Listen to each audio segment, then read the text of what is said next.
Fuel cell, it was an interesting challenge with fuel cell and continues to be. Infrastructure certainly was the issue.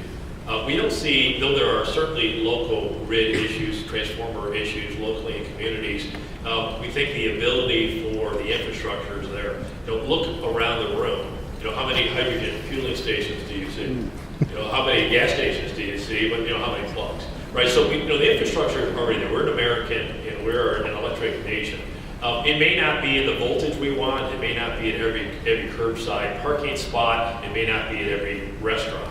But entrepreneurism will kick in. People will figure out how to get our credit cards into a recharging machine, and we'll have a reason, a motivation to go ahead and do that. Now, as far as fuel cell as a technology, we've architected the ENVI products to be able to use multiple range extended technologies in the future.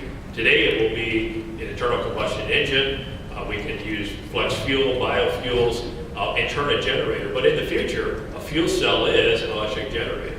So as a range extender, when a fuel cell becomes viable, when it's cost affordable, and if there is some infrastructure with hydrogen, we can simply plug and play the technology to be able to have that to be the secondary source of electricity on board.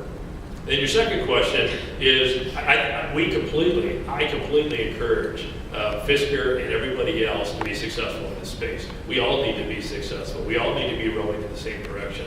This is the opportunity for the auto industry to be open source, not proprietary. We should be sharing technology. We should be looking for success. All it will take is one person in this space to fail, and I believe it will be the potential end of a lot of the activities. So, we want everyone to succeed, and I think just the dynamic in the industry, we'll have people like Chrysler still in existence, and we'll have startups still being successful, and we encourage and again promote the startups to be able to make a difference out there. We certainly look at them and we watch it and watch their success. But in other words, the first high-profile flame out is going to be a problem for all of them. I would say Tesla, but I just what do you think is going to happen to Tesla?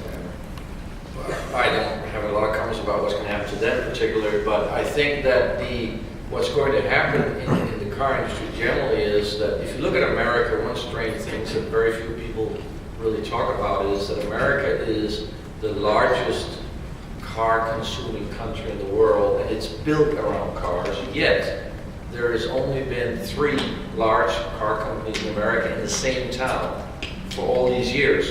And it's probably, at least in my opinion, has hindered some competitive feeling and some innovation. And quite honestly, I don't think anybody would say that America has been leader in the car industry for the last 25 years. So I think what this new technology is doing is the new startups like us, we are actually working together in many instances with established car companies because we need the same suppliers, we need the same things. So what we hope to do, I think, both of us, is actually to create a leading car industry in America where America is leading, where people don't anymore automatically say, well, Toyota invented the Prius, so I'm getting a Japanese car. Yeah. We need to get to the point where these things are invented in America, and that's why you're getting an American And there are car. maybe a half dozen American car companies. Maybe. I think it's too many. I think it's maybe 2 or 3 big ones and 2 or 3 small ones. Yeah. That's probably realistic.